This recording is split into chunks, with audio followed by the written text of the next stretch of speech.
You've probably noticed something unsettling as you move through life. It's not that people are confusing. It's that they're inconsistent.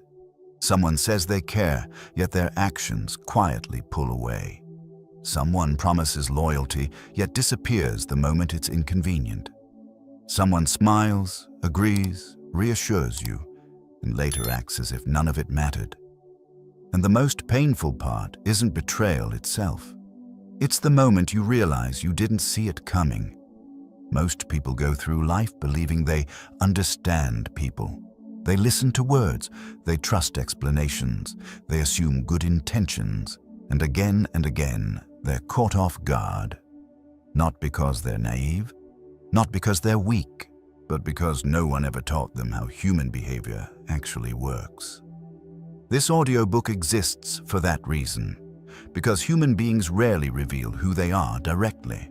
They reveal themselves indirectly, through patterns, reactions, silence, timings, and pressure. The truth is simple, but uncomfortable. Words are often performances. Behavior is rarely accidental. People say what sounds right. They say what protects their image. They say what keeps options open. But behavior leaks the truth. You can hear sincerity in tone, but you can see it in consistency. You can believe explanations, but you can trust repetition. And once you understand this, something changes inside you. You stop overthinking conversations. You stop replaying moments, wondering what you missed. You stop blaming yourself for not being more intuitive. Because intuition isn't magic, it's trained observation. This audiobook is not about manipulation. It's not about control. And it's not about becoming cold or distant. It's about clarity. It's about learning how to observe without projecting, how to listen without absorbing, how to see people as they are, not as you hope they'll be. Most misunderstandings don't come from malice. They come from assumption. You assume others think like you. You assume their values mirror yours. You assume honesty is universal. But human behavior doesn't operate on assumptions. It operates on incentives, emotions, fears, and unconscious habits. And the sooner you see that, the safer and calmer you become. There's a quiet power in understanding people. When you can read behavior, you don't need constant reassurance. When you recognize emotional patterns, you don't chase clarity. When you notice reactions instead of words, confusion fades. You stop asking, "Why did they do that?" and start saying, "Of course they did." Not with bitterness, with awareness. This audiobook will guide you through the hidden mechanics behind how people think, react, protect themselves, and reveal themselves, often without realizing it. You'll learn why emotional reactions are more honest than explanations, why silence often communicates more than speech, why pressure exposes character faster than comfort, and why the calm observer always sees more than the reactive participant. You'll also confront something deeper. The reason we misjudge people isn't just because of them, it's because of us. We project, we fill in gaps with our own values. We interpret behavior through personal hope. And once you become aware of that tendency, you gain something rare: the ability to step back, to observe instead of react, to understand instead of personalize, to choose clarity over confusion. As you listen, don't rush. Let the patterns sink in. Let the examples connect to moments you've lived. This isn't information meant to impress you. It's insight meant to protect you. By the end of this audiobook, you won't see people as good or bad. You'll see them as predictable. And when behavior becomes predictable, emotional chaos loses its grip. You don't need to control people. You don't need to confront everyone. You don't need to explain yourself endlessly. You simply need to see clearly. And clarity, quiet, steady, unshakable clarity, is where real power begins. Chapter 1. Most people are acting, not being real. Most people believe they are being themselves. They believe their personality is authentic, their opinions are original, and their behavior reflects who they truly are. But if you slow down and observe carefully, without judgment, without emotion, you begin to notice something uncomfortable. People are not being, they are performing. From childhood, human beings learn a quiet lesson that shapes almost every interaction they will ever have. Acceptance is conditional. Approval must be earned. Belonging requires adjustment. So people adapt. They watch reactions. They test behaviors. They learn what gets rewarded and what gets rejected. Over time, these adjustments stop feeling temporary. They harden into habits. And eventually, habit becomes identity. What you often encounter is not the person as they are, but the role they believe they must play. The social mask everyone wears. Every social environment rewards something different. At work, confidence is praised, even if it's hollow. In relationships, agreeableness is valued, even if it's dishonest.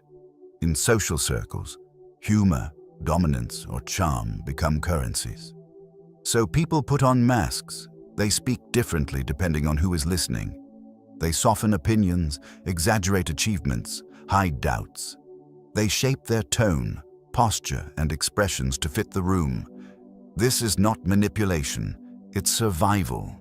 Human beings are deeply social creatures, and social systems punish authenticity when it threatens harmony or status.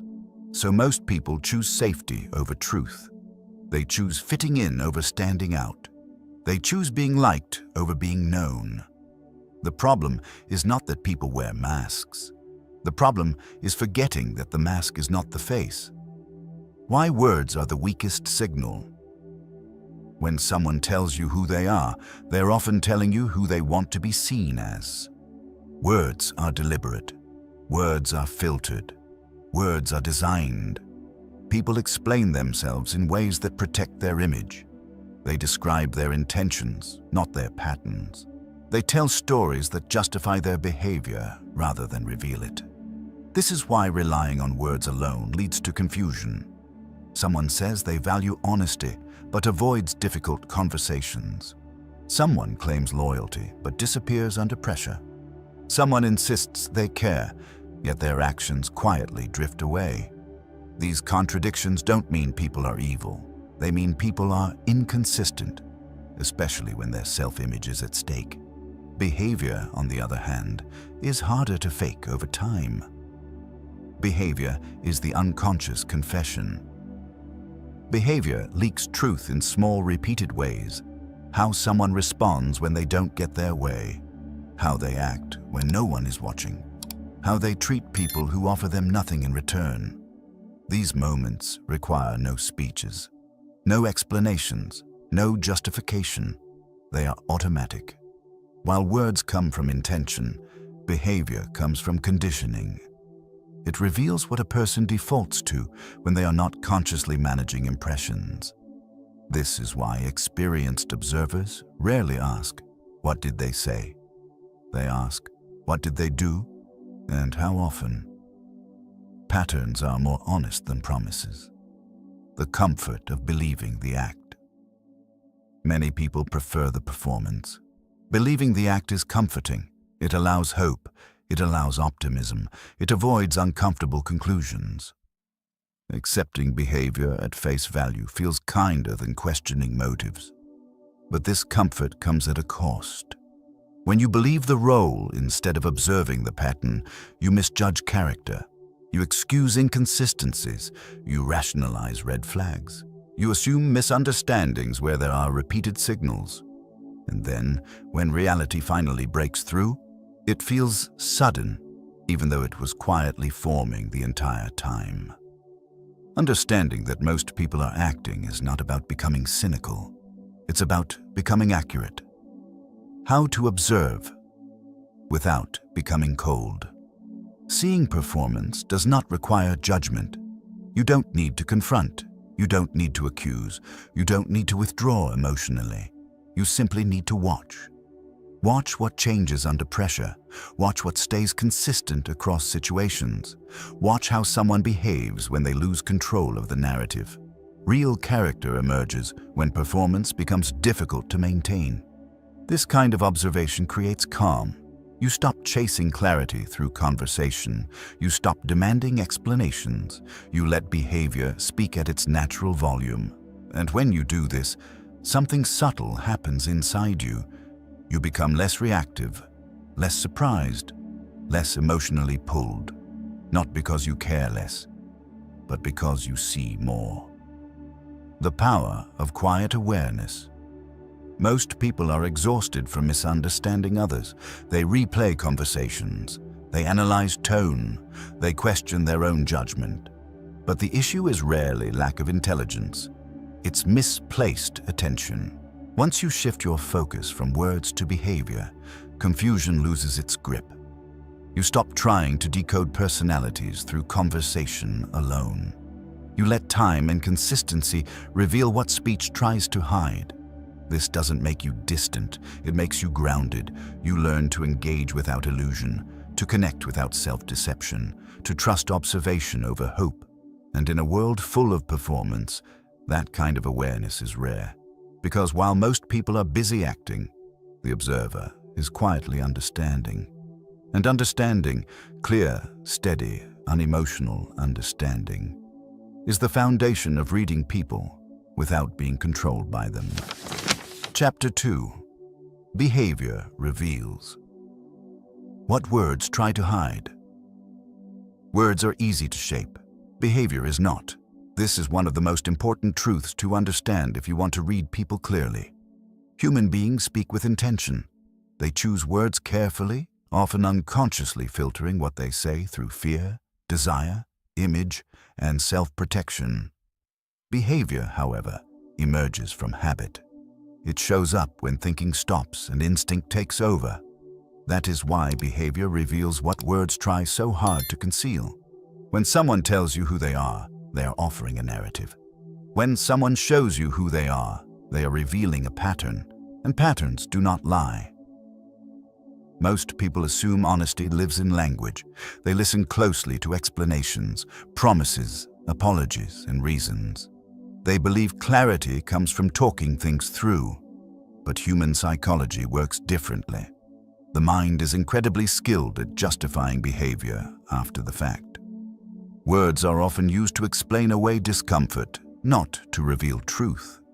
Behavior does not explain itself. It simply repeats. A person may say they are busy, but always find time for what matters to them. A person may claim they care, but consistently delay action. A person may insist they are loyal, but disappear when circumstances change. None of these require interpretation. They require observation. The gap between speech and action. The most revealing space in human behavior is the gap between what someone says and what they do. This gap is not accidental. It forms when intention conflicts with reality, when self-image clashes with habit, when desire meets discomfort. People speak from who they want to be. They act from who they are practiced at being.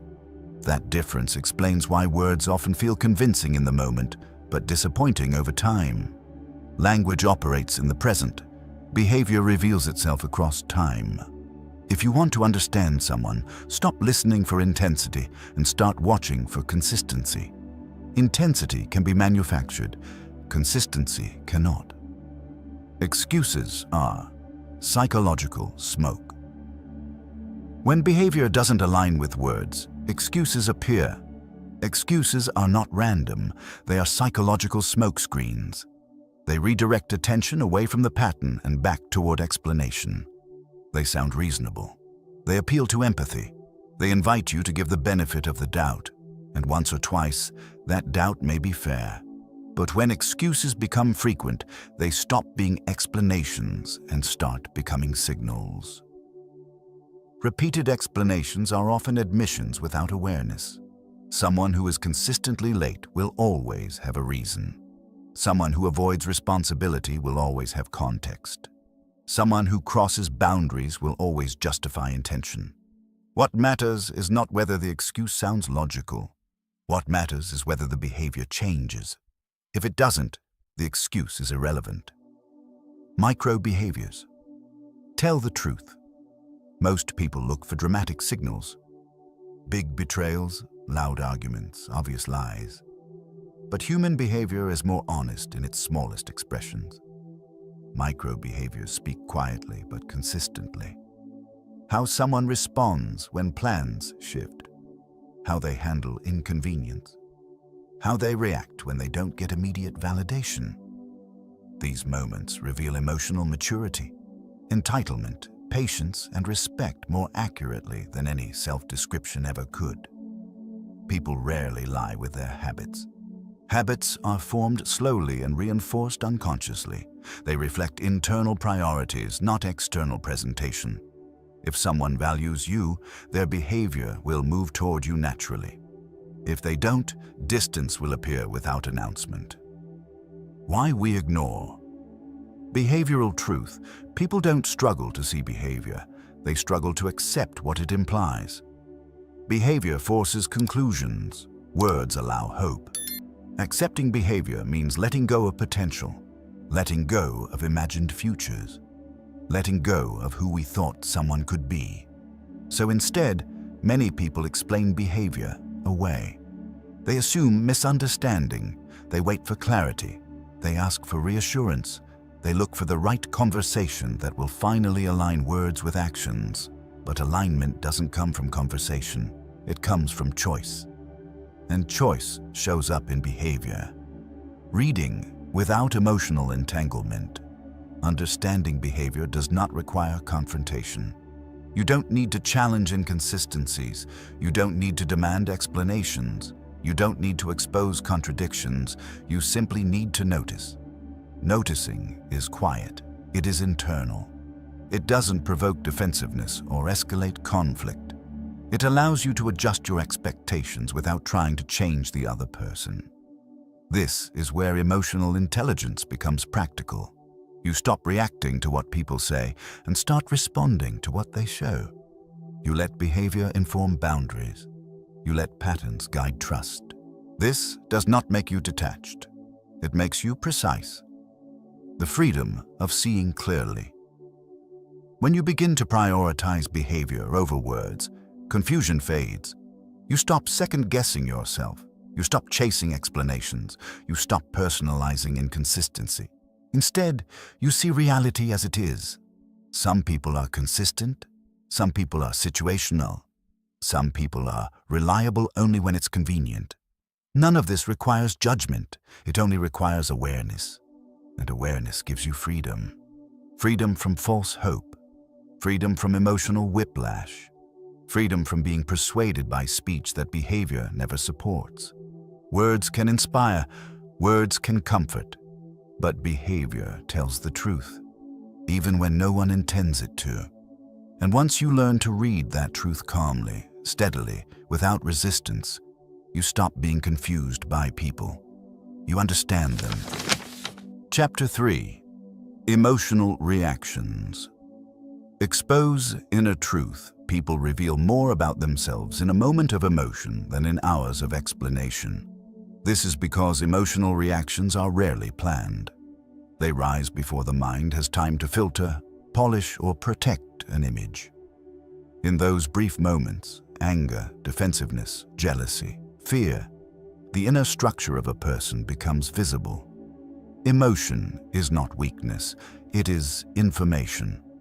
Most people misunderstand emotional reactions because they judge them morally instead of psychologically.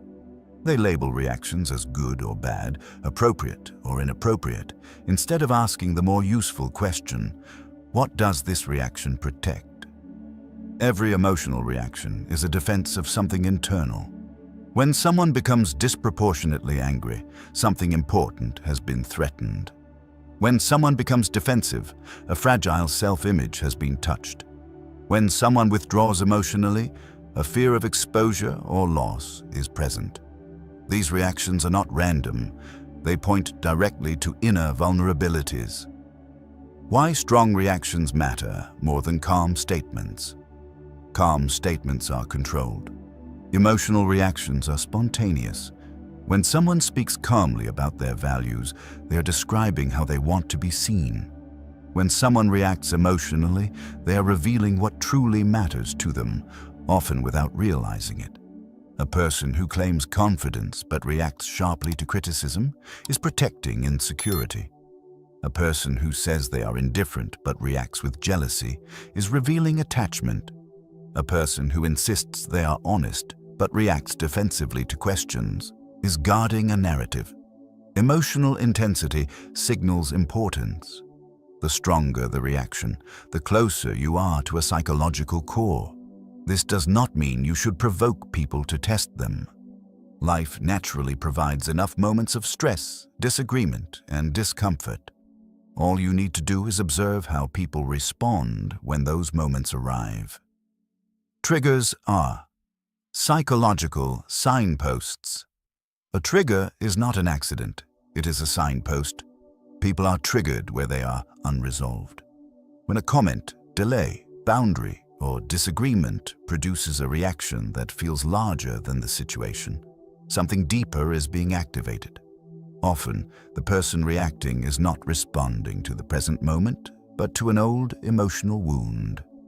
This is why reactions sometimes feel out of proportion. The situation is small, the emotion is large.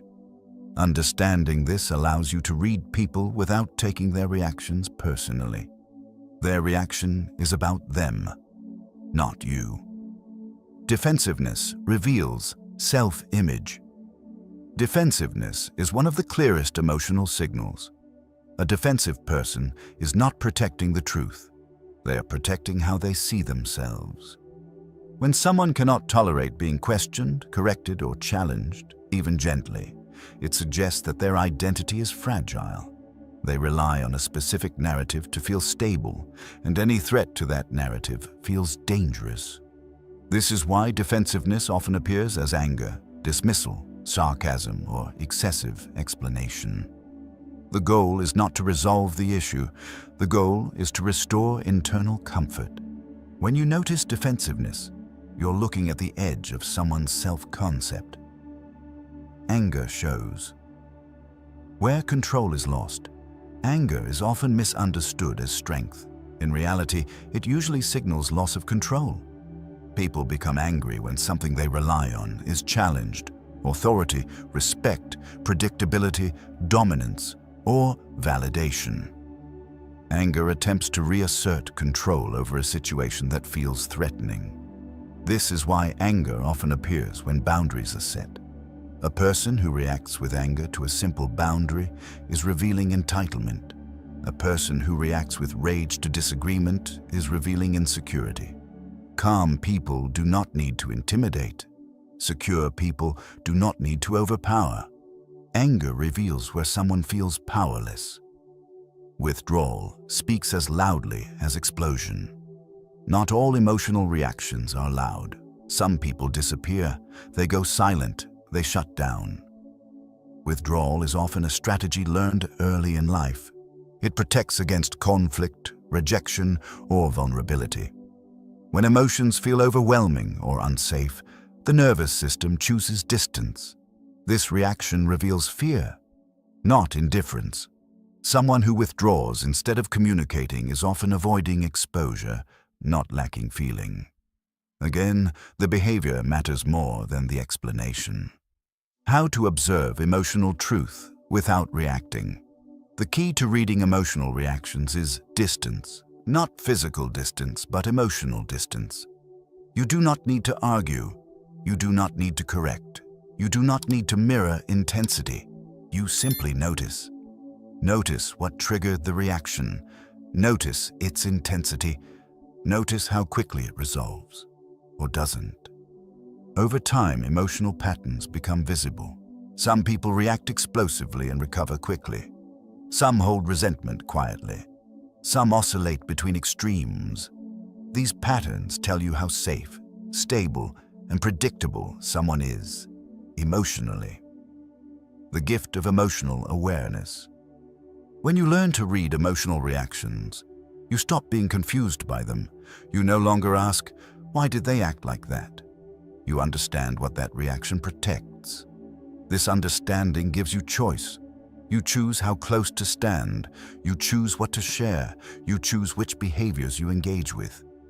Emotions stop controlling the situation. They become information, quiet, revealing, and precise. And with that awareness, you begin to see people more clearly than words ever allowed.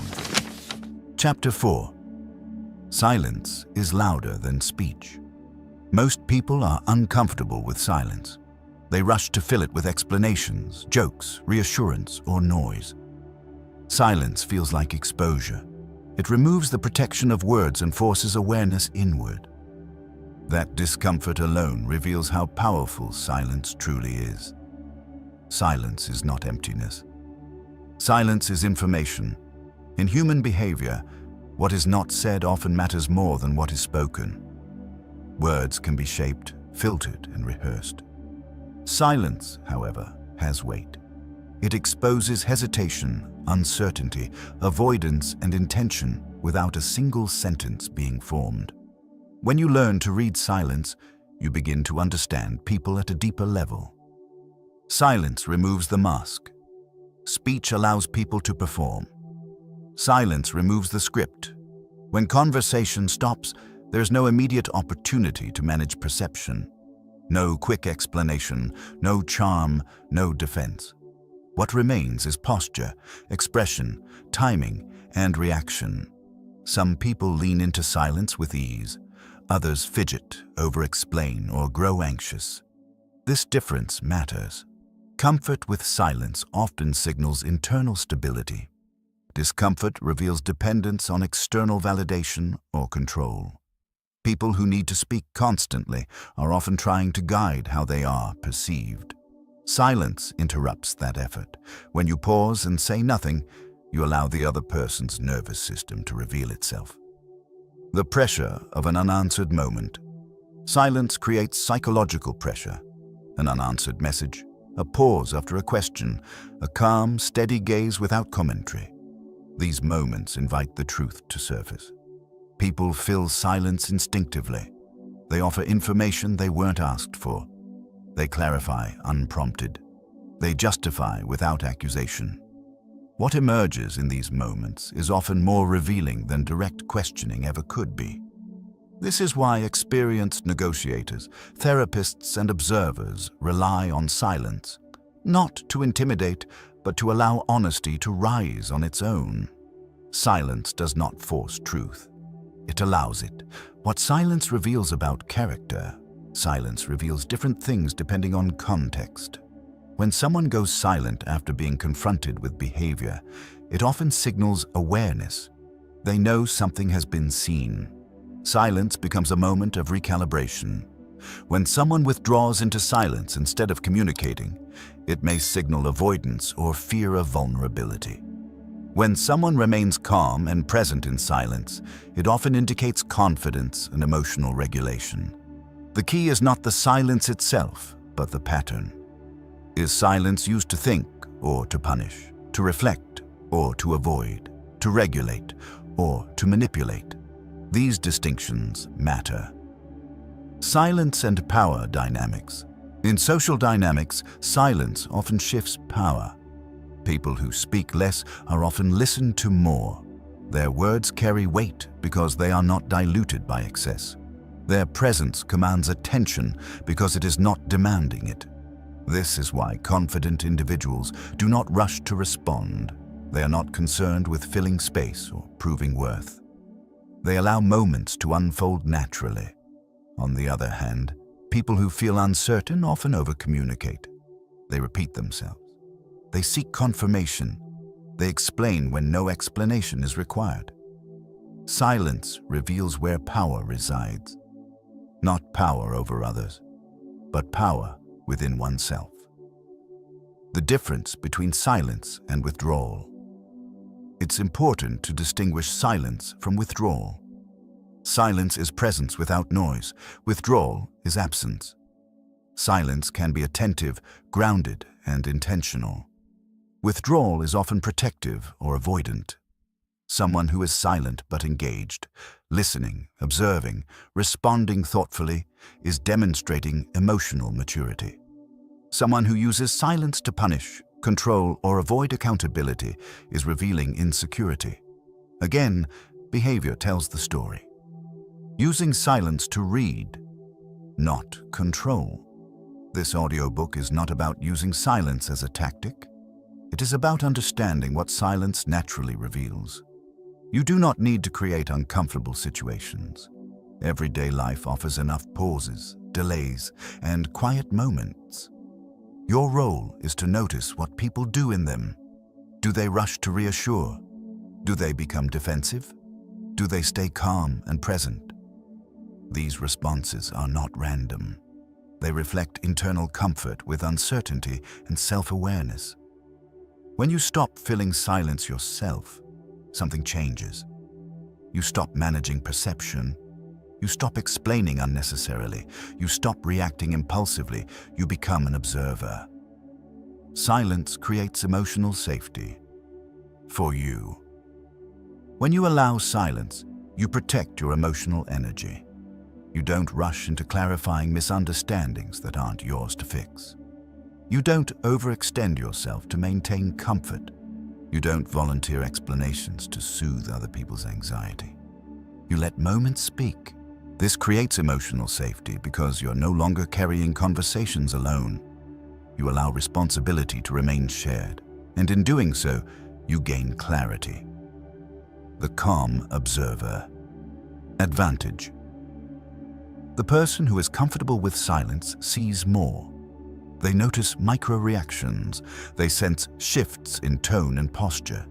They recognize hesitation and certainty.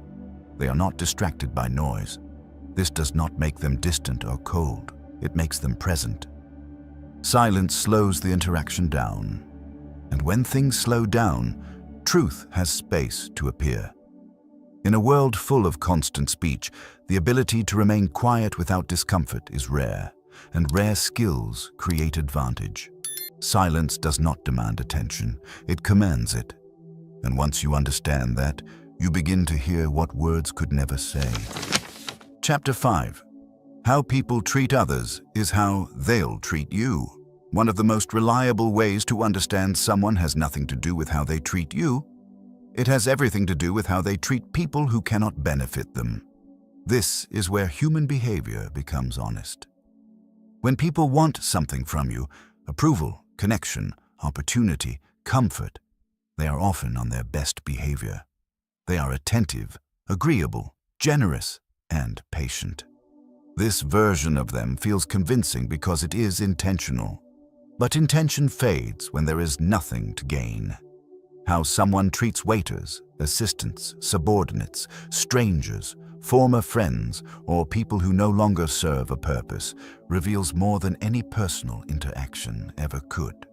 Because in those moments, there is no performance required.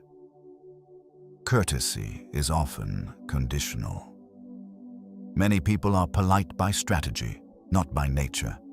They know when politeness pays off. They know when kindness is noticed. They know when restraint protects their image. But observe what happens when social leverage disappears. Does respect remain when there is no audience? Does patience remain when inconvenience appears? Does empathy remain when power is unbalanced? These moments strip away the incentive to perform. Someone who is consistently respectful across contexts is revealing character. Someone who is selectively kind is revealing calculation, and calculation is not inherently malicious, but it is revealing. The myth of "they're different with me." One of the most common self-deceptions is believing someone is different with you. People often say things like, "They're not like that with me," or "You don't see the side of them that I do." And in a narrow sense, that may be true. People do adapt their behavior based on the relationship, but adaptation does not equal transformation. If someone regularly dismisses others, belittles them, manipulates them, or lacks accountability, that pattern exists independently of how they treat you today. It may not surface immediately. It may wait for comfort, stress, or familiarity. But it will surface. Character does not change because of proximity. It reveals itself over time. How people speak about others. Pay close attention to how people talk about those who are not present. Do they speak with contempt? Do they mock vulnerabilities? Do they frame themselves as the victim in every story? The way someone narrates other people's behavior reflects their internal lens. Someone who constantly criticizes others is rehearsing how they will one day frame you. Someone who violates others' privacy will eventually violate yours. Someone who shares secrets freely will not suddenly develop discretion. Speech about others is rehearsal for future behavior. Respect flows. Downward, not upward. Anyone can show respect upward. People are polite to authority. They are accommodating to those with status. They are careful with those who can affect their outcomes. This tells you very little. What matters is how respect flows downward. How someone treats people they do not fear reveals how they relate to power.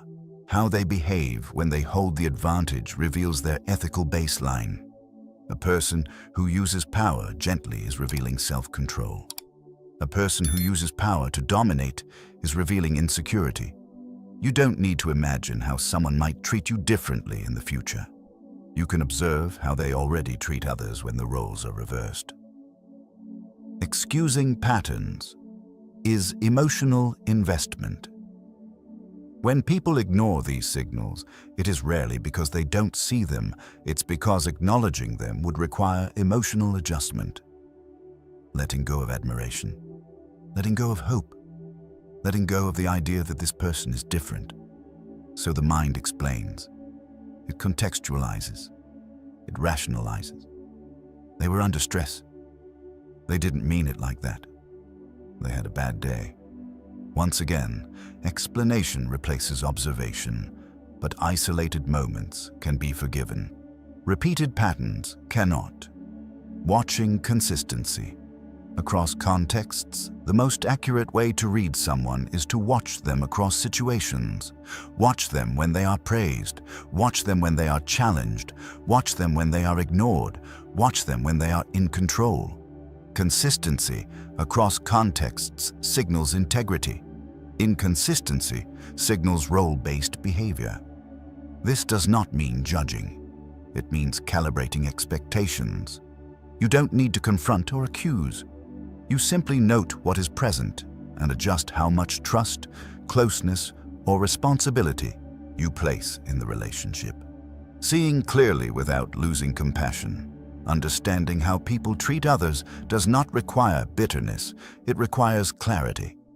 You can recognize limitation without resentment.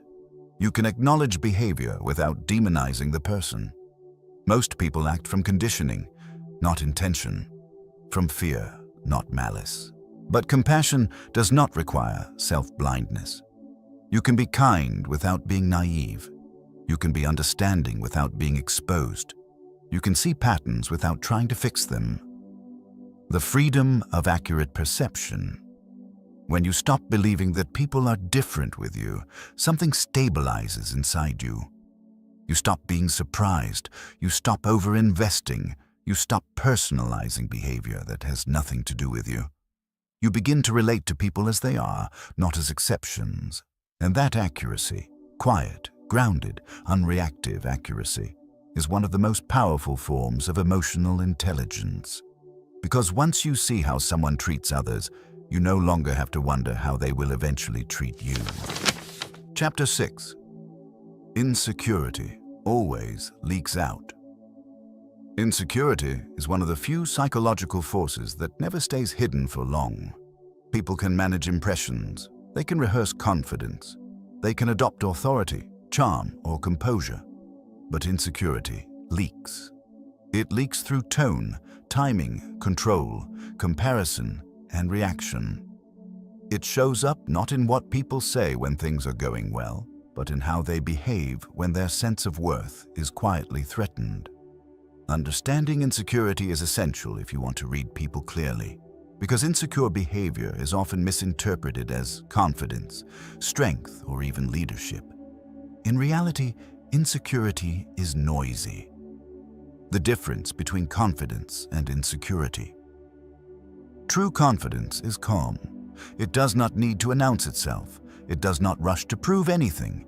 It does not require constant agreement. Confident people are comfortable with silence, disagreement, and delay. They do not interpret difference as threat. Insecure people, however, experience the world as unstable. Their sense of worth depends on external validation, so anything that disrupts it feels dangerous. This is why insecurity often masquerades as intensity. Loud opinions, rigid certainty, unnecessary dominance. These are not signs of inner strength. They are attempts to stabilize a fragile self-image. Control is a common leak. One of the clearest signs of insecurity is the need to control. Insecure people attempt to manage outcomes, people, and narratives. They struggle with uncertainty and rely on control to reduce anxiety. This can look like micromanaging conversations, correcting minor details, needing to be right, directing others unnecessarily. The goal is not efficiency. The goal is reassurance. When someone feels secure internally, they do not need to control externally. They trust themselves to adapt. Control reveals fear, not authority. Comparison reveals inner conflict. Secure people do not constantly compare themselves to others. They may notice differences, but they do not feel diminished by them. Insecure people, however, live in comparison. They measure status. They track recognition. They feel threatened by success that is not theirs. This comparison often leaks out through subtle behaviors, downplaying others' achievements, redirecting conversations back to themselves, mocking what they secretly envy. These behaviors are rarely conscious. They are protective reactions. Insecurity turns other people's success into a mirror, and not everyone likes what they see. Overreaction is a signal. Another common leak is overreaction. When feedback produces defensiveness, when boundaries produce anger, when disagreement produces withdrawal or hostility. These reactions are not about the situation. They are about what the situation touches internally. Overreaction signals that something important has been threatened: self-worth, image, or identity. Secure people can absorb discomfort without collapsing. Insecure people experience discomfort as danger. That difference shapes everything. Why insecurity is often mistaken for strength. In many social environments, insecure behavior is rewarded. Loudness is mistaken for leadership. Certainty is mistaken for intelligence. Dominance is mistaken for authority. But these traits collapse under sustained pressure. Insecure individuals struggle with accountability. They resist feedback. They deflect responsibility. They protect their image at the expense of growth. True strength does not need protection. It can tolerate exposure. How to observe insecurity without judging. Recognizing insecurity does not require criticism. It requires neutrality. You don't need to label, confront, or diagnose. You simply notice patterns. Does the person need constant validation? Do they struggle with being questioned? Do they react strongly to minor challenges? These observations allow you to calibrate closeness, trust, and expectation. You don't expect emotional stability from emotional fragility. You don't expect humility from someone protecting their ego. This is not judgment, it is realism. The role of compassion and distance insecurity is often rooted in early experience. Rejection, neglect, instability, all leave marks. Understanding this can soften your perspective without blinding you. Compassion does not require proximity. You can understand insecurity without absorbing its consequences. You can empathize without placing yourself in its path. Boundaries are not punishments. They are protection. The quiet advantage of emotional security. When you are secure, insecurity becomes visible without being contagious. You don't mirror intensity. You don't engage in comparison. You don't compete for validation. You remain steady. This steadiness is disarming. It removes the fuel insecure behavior relies on, and most importantly, it allows you to see clearly. Because insecurity always leaks.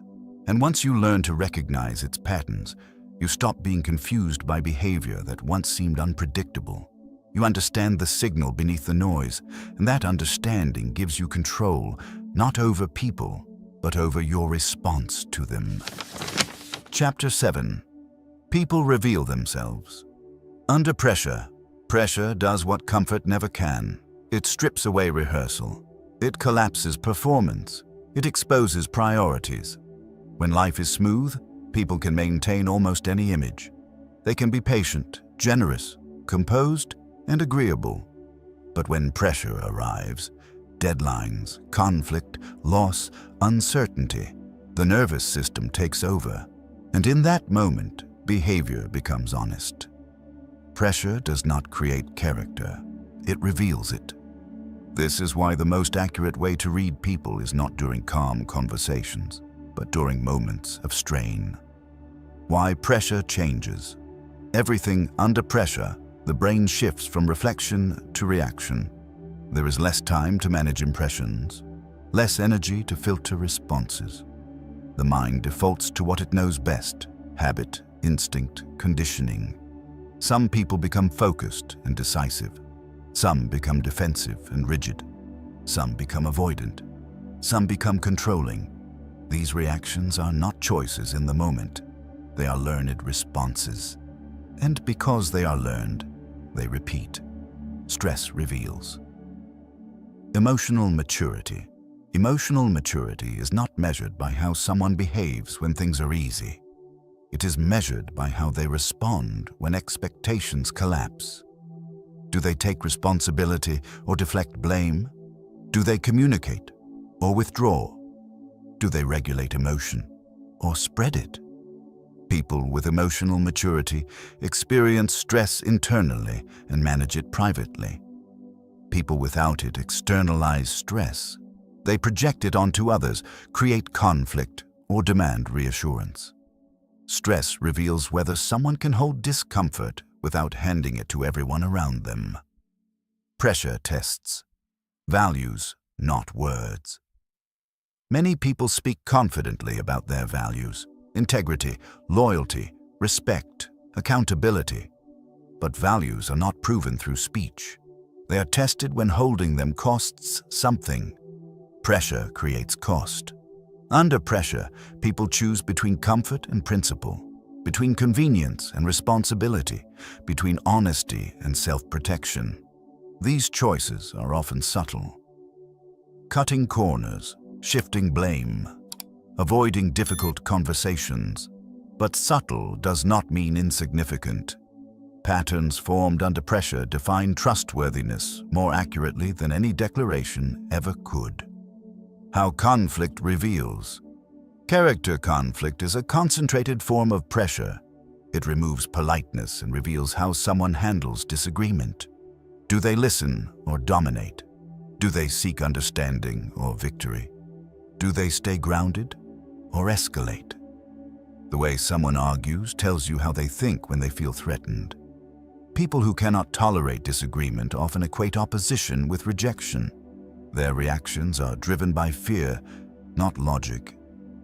People who remain calm during conflict are not indifferent. They are regulated. They can separate identity from opinion. This ability, rare and valuable, is one of the clearest indicators of psychological strength. Deadlines and responsibility. Time pressure exposes priorities. When time is limited, people reveal what matters most. Do they honor commitments or renegotiate without communication? Do they show up or disappear? Do they manage stress or let it manage them? Responsibility under pressure reveals reliability. Someone who consistently follows through when stressed is dependable. Someone who collapses under minor pressure is not suddenly going to become stable later. Pressure doesn't make people unreliable. It reveals whether reliability was ever there. The mistake of explaining. Pressure away. Many people excuse behavior under pressure. They were stressed. They had a lot going on. They didn't mean it. Stress explains why behavior happened. It does not change what happened. If pressure consistently produces disrespect, avoidance, or aggression, that reaction is part of the person's behavioral pattern. Understanding context does not require ignoring reality. Observing without escalation. You do not need to provoke pressure to see it. Life applies pressure naturally. Projects fail, plans change, disagreements arise. Your role is not to test people. Your role is to notice how they respond. Do they stabilize or destabilize the environment? Do they take ownership or look for escape? Do they move toward resolution or amplify chaos? These observations allow you to adjust trust intelligently. The advantage of remaining calm: when you remain calm under pressure, you gain clarity. You see who panics. You see who manipulates. You see who stays steady. Calmness creates contrast, and contrast reveals truth. This does not mean suppressing emotion. It means not allowing emotion to dictate behavior. The calm observer does not absorb chaos. They study it. What pressure ultimately shows you? Pressure shows you who someone becomes when comfort disappears, not who they claim to be, not who they are at their best, but who they default to when control slips. And once you understand this, your expectations become accurate. You stop being surprised by collapse. You stop being disappointed by avoidance. You stop being confused by inconsistency. You see the structure beneath the surface. Pressure removes the mask, and what remains is the person you're actually dealing with. That knowledge, quiet, grounded, and precise, allows you to move through relationships with clarity instead of illusion. And clarity under pressure is power. Chapter 8. Why you keep misjudging people. Most people assume they misjudge others because they don't have enough information. They think, if only I had known more. If only they had explained better. If only I'd asked the right questions. But the real reason people misjudge others is not lack of information. It is distortion. Human perception is not neutral. It is filtered by emotion, memory, hope, fear, and personal values. And unless you understand those filters, you will continue to see people not as they are, but as your mind quietly reshapes them to be. Projection. Seeing yourself in others. One of the strongest distortions is projection. Projection happens when you assume others think, feel, and value things the way you do. You interpret their actions through your own internal framework, not theirs. If you are honest, you assume honesty. If you are loyal, you expect loyalty. If you communicate directly, you believe others will too.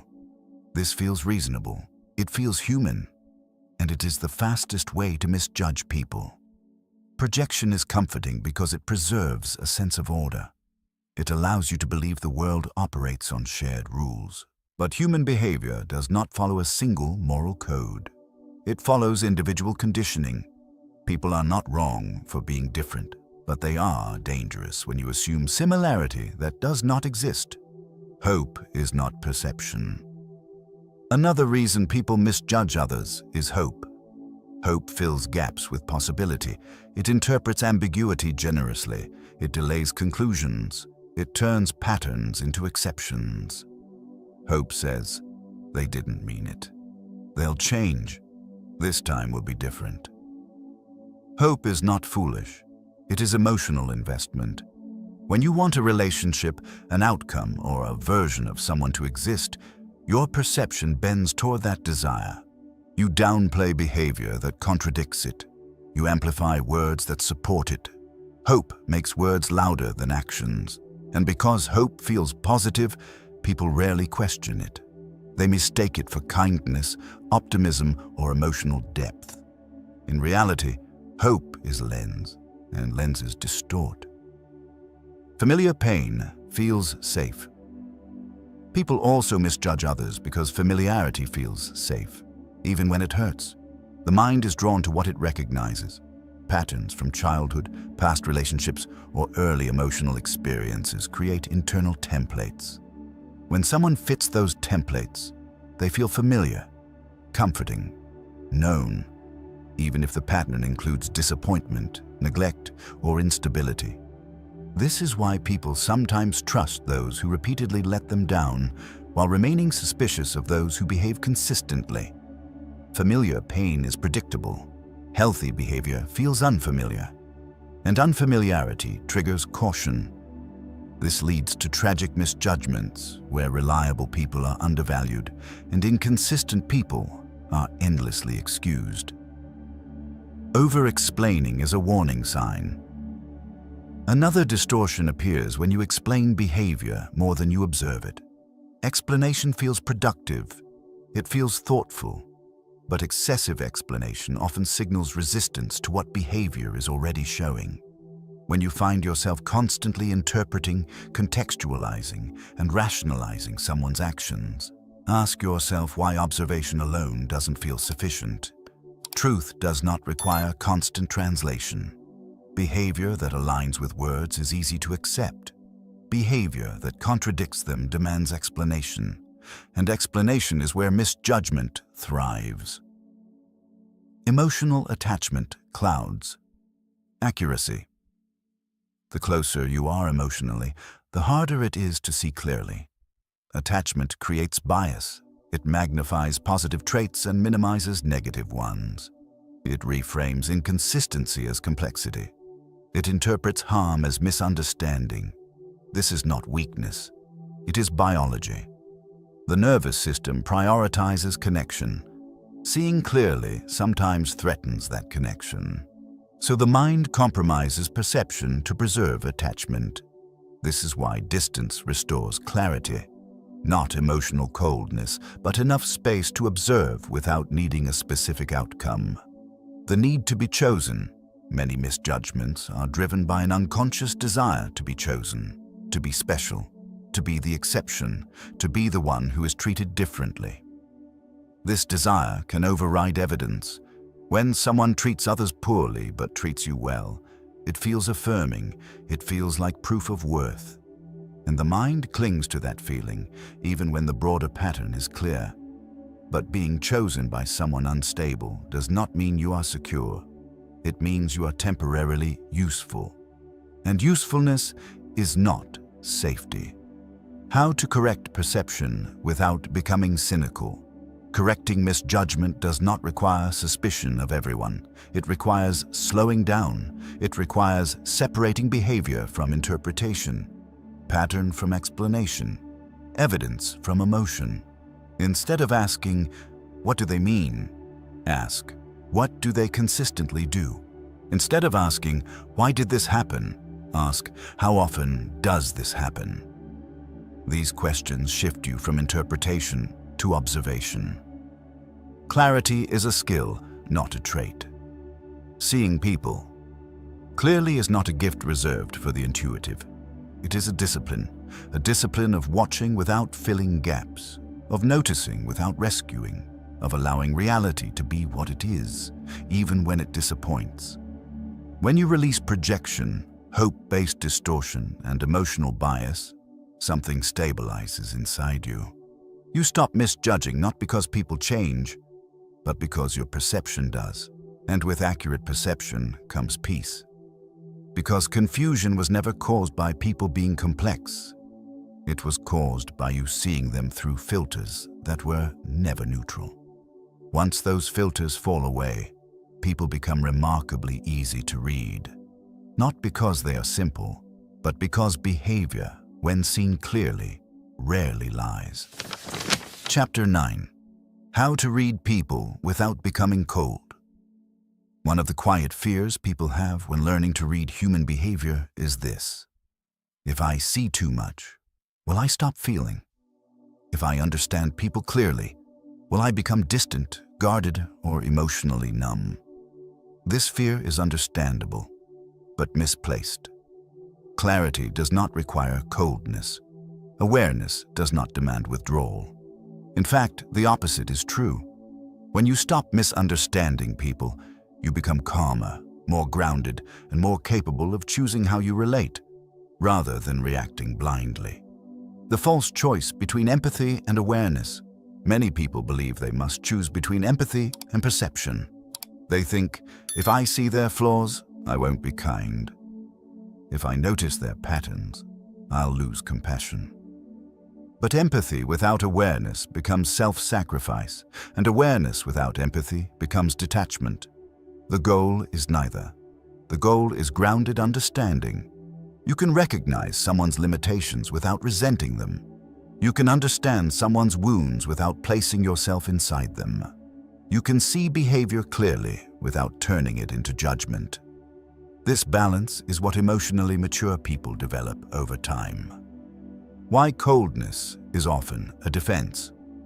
Coldness usually does not come from understanding too much. It comes from being hurt repeatedly without clarity. When people feel confused, betrayed, or emotionally drained, they protect themselves by shutting down. They become distant not because they see clearly, but because they were exposed without boundaries. Understanding human behavior properly prevents this outcome. It allows you to adjust before damage accumulates. Seeing without absorbing. The key skill in reading people is separation. Separation between what someone feels and what you must carry, what someone struggles with and what you must fix, what someone reveals and what you must tolerate. You are not required to absorb what you understand. You can notice insecurity without accommodating it. You can see manipulation without engaging in it. You can recognize emotional instability without being pulled into it. This is not coldness. This is containment. Boundaries are not punishment. Many people confuse boundaries with rejection. They believe that setting limits means withdrawing care, affection, or respect. In reality, boundaries are what allow care to exist without resentment. When you read people accurately, you naturally adjust proximity. You don't overshare with someone who gossips. You don't rely on someone who avoids responsibility. You don't seek reassurance from someone who withholds consistency. This adjustment is not emotional cruelty. It is emotional intelligence. You meet people where they are, no higher, no lower. Compassion without illusion. True compassion is grounded in reality. It does not require pretending someone is different than they are. It does not depend on ignoring harmful patterns. It does not demand endless patience without accountability. Compassion says, I see you clearly, and I choose how close to stand. Illusion says, I will believe what hurts less right now. Illusion eventually collapses. Compassion endures. Letting go of the need to fix. One of the most liberating outcomes of understanding human behavior is releasing the urge to fix others. When you misread people, you assume change is just one conversation away. You believe clarity, effort, or love will transform patterns. But when you read behavior accurately, you see what is stable and what is not. You stop negotiating with reality. You stop investing energy in unlikely outcomes. You stop confusing potential with probability. This doesn't make you pessimistic. It makes you efficient, staying warm without being vulnerable. Everywhere. Emotional warmth does not mean universal openness. You can be kind without being exposed. You can be present without being permissive. You can listen without inviting influence. Warmth is an internal quality, not a boundary failure. People who appear cold are often those who never learned how to regulate closeness. They swing between overexposure and withdrawal. Reading people allows you to stay steady. The calm that comes from accuracy. When you stop projecting, over-explaining, and hoping against evidence, something settles inside you. You no longer feel pulled in multiple emotional directions. You no longer feel responsible for managing others' feelings. You no longer feel surprised by behavior that once confused you. This calm is not indifference. It is alignment with reality, and alignment creates peace. choosing connection, not obligation. Understanding people gives you choice. You choose connection when it is mutual. You choose distance when it is protective. You choose patience when it is deserved, not demanded. This is the difference between emotional maturity and emotional exhaustion. You are no longer reacting to who you thought people were. You are responding to who they consistently show themselves to be. And in doing so, you remain open without being unguarded. That is not coldness, that is wisdom. Chapter 10. The calm observer has the real power. Most people believe power comes from influence, control, or dominance. They think power belongs to those who speak the loudest, move the fastest, or demand the most attention. But real psychological power operates differently. It is quiet, it is steady, and it belongs to the person who can observe without being pulled into reaction. The calm observer holds the advantage, not because they manipulate others, but because they are not manipulated themselves. Reaction is loss of control. Every time you react impulsively, you give information away. You reveal what affects you. You reveal where your boundaries are weak. You reveal what you need. Reactive people believe they are expressing authenticity. In reality, they are surrendering control of their internal state to external stimuli. When someone can provoke you easily, they can steer you. The calm observer does not eliminate emotion. They delay response. That delay creates space, and space is where choice lives. Why observation creates leverage? Observation allows you to see patterns before you engage. Instead of responding to isolated moments, you respond to trends. Instead of being swept up by tone or intensity, you anchor yourself in consistency. This gives you leverage, not over people, but over situations. You don't overcommit early. You don't escalate unnecessarily. You don't reveal more than needed. You let others show their hand while you remain steady. Calmness is not passivity. Calmness is often misunderstood as weakness. In truth, calmness requires strength. It takes strength to pause when emotion urges reaction. It takes strength to listen when ego wants to interrupt. It takes strength to remain grounded when others escalate. Passive people avoid action. Calm people choose timing. The calm observer does not avoid confrontation. They choose it carefully.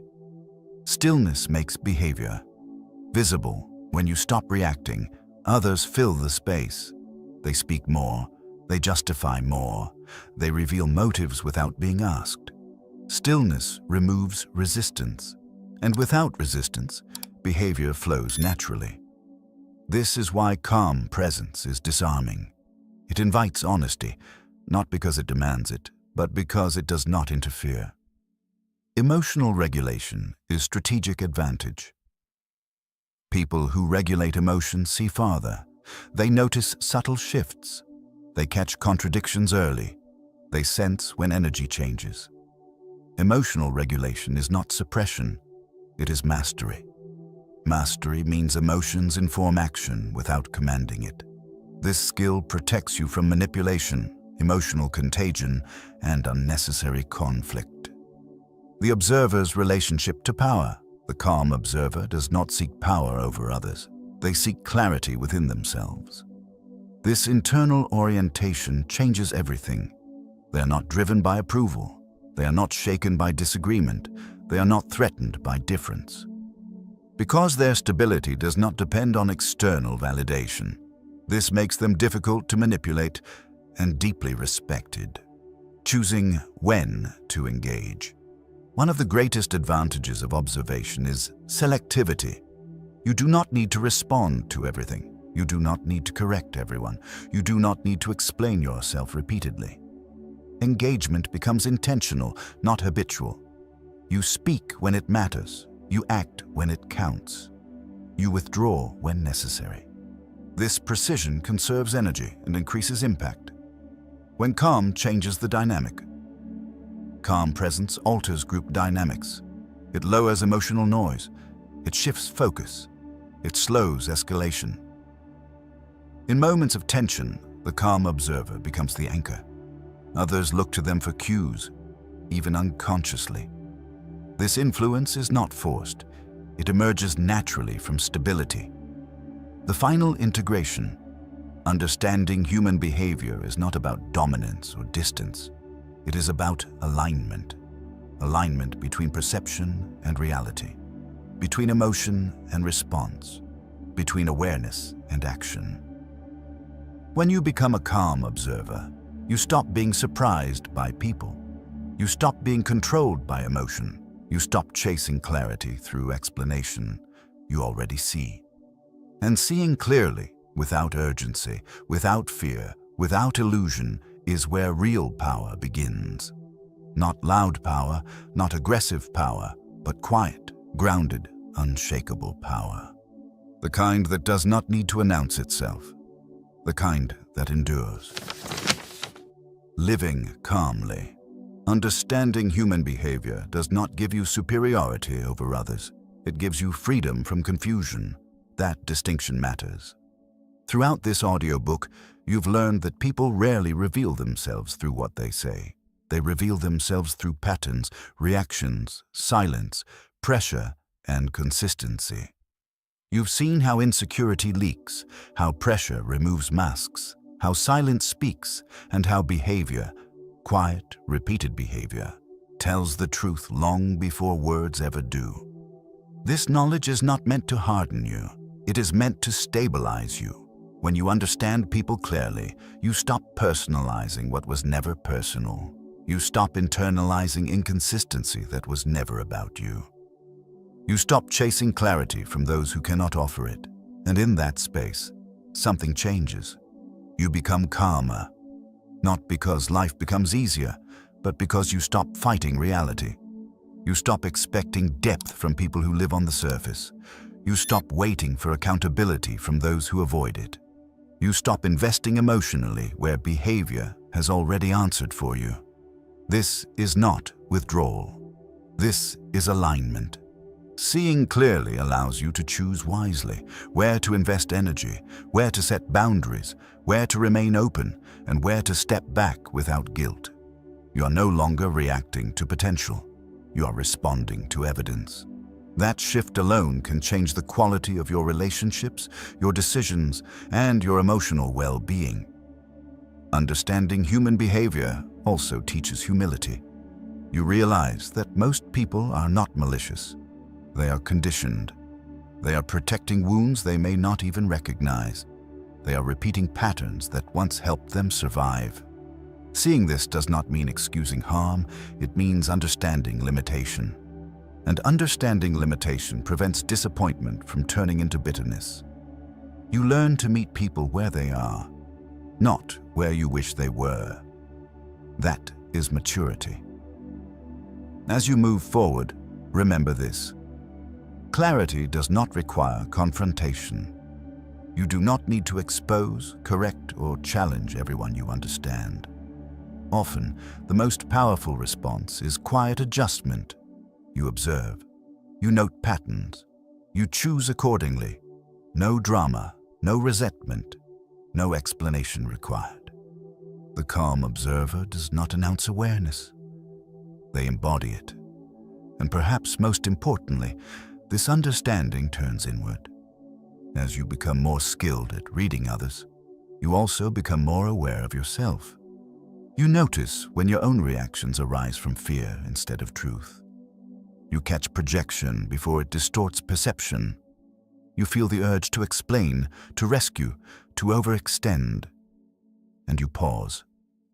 That pause is growth.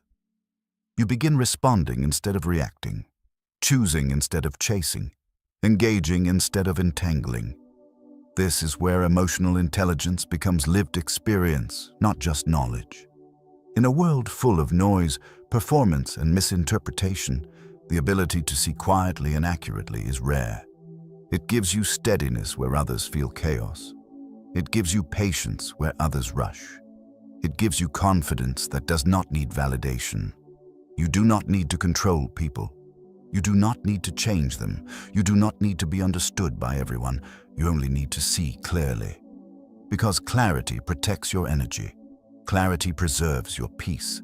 Clarity allows connection without illusion and distance without guilt.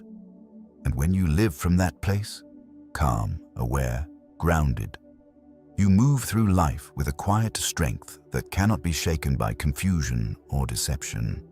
You understand people, and because of that, you understand yourself.